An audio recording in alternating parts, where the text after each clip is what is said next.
The Absolutely True Diary of a Part-Time Indian, Chapter 2. Why Chicken Means So Much to Me. Okay, so now you know that I'm a cartoonist. And I think I'm pretty good at it too. But no matter how good I am, my cartoons will never take the place of food or money. I wish I could draw a peanut butter and jelly sandwich or a fistful of $20 bills and perform some magic trick and make it real. But I can't do that. Nobody can do that. Not even the hungriest magician in the world. I wish I were magical, but I'm really just a poor-ass reservation kid living with his poor-ass family on the poor-ass Spokane Indian Reservation. Do you know the worst thing about being poor?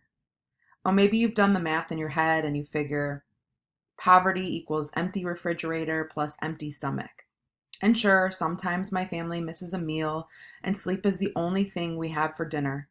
But I know that sooner or later, my parents will come bursting through the door with a bucket of Kentucky Fried Chicken, original recipe. And hey, in a weird way, being hungry makes food taste better. There's nothing better than a chicken leg when you haven't eaten for approximately 18 and a half hours. And believe me, a good piece of chicken can make anybody believe in the existence of God. So, hunger is not the worst thing about being poor. And now I'm sure you're asking, okay, Mr. Hunger Artist, Mr. Mouthful of Words, Mr. Woe is Me, Mr. Secret Recipe, what is the worst thing about being poor? So, okay, I'll tell you the worst thing. Last week, my best friend Oscar got really sick. At first, I thought he just had heat exhaustion or something. I mean, it was a crazy hot July day, 102 degrees with 90% humidity, and plenty of people were falling over from heat exhaustion. So why not a little dog wearing a fur coat? I tried to give him some water, but he didn't want any of that. He was lying on his bed with red, watery, snotty eyes. He whimpered in pain. When I touched him, he yelped like crazy. It was like his nerves were poking out 3 inches from his skin. I figured he'd be okay with some rest, but then he started vomiting and diarrhea blasted out of him, and he had these seizures where his little legs just kicked and kicked and kicked. And sure, Oscar was only an adopted stray mutt, but he was the only living thing that I could depend on. He was more dependable than my parents, grandmother, aunts, uncles, cousins, and big sister. He taught me more than any teachers ever did. Honestly, Oscar was a better person than any human I'd ever known.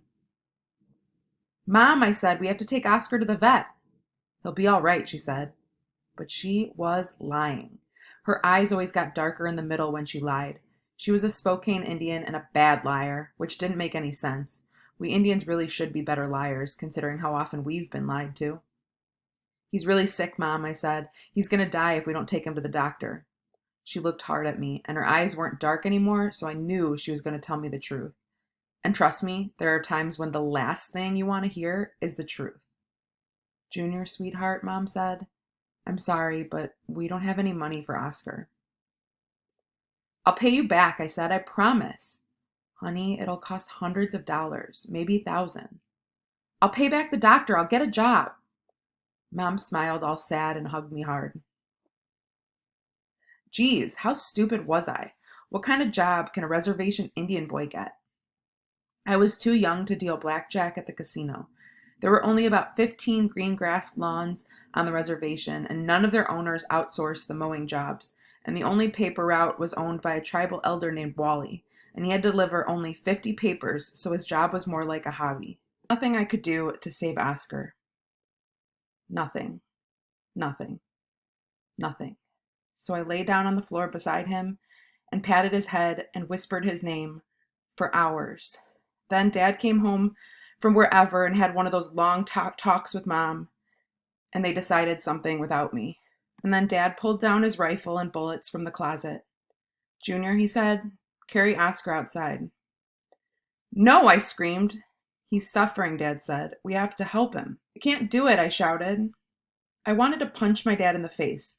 I wanted to punch Lint in the nose and make him bleed. I wanted to punch him in the eye and make him blind. I wanted to punch him in the balls and make him pass out. I was hot mad, volcano mad, tsunami mad. Dad just looked down at me with the saddest look in his eyes. He was crying. He looked weak. I hate him for his weakness. I wanted to hate Dad and Mom for our poverty. I wanted to blame them for my sick dog and for all the other sickness in the world. But I can't blame my parents for our poverty because my mother and father are the twin suns around which I orbit, and my world would explode without them. And it's not like my mother and father were born into wealth. It's not like they gambled away their family fortunes. My parents came from poor people, who came from poor people, who came from poor people, all the way back to the very first poor people. Adam and Eve covered their privates with fig leaves. The first Indians covered their privates with their tiny hands. Seriously, I know my mother and father had their dreams when they were kids. They dreamed about being something other than poor, but they never got the chance to be anything because nobody paid attention to their dreams. Given the chance, my mother would have gone to college. She still reads books like crazy. She buys them by the pound, and she remembers everything she reads. She can recite whole pages by memory. Here, I'll show you the picture now. Who my parents would have been if somebody had paid attention to their dreams.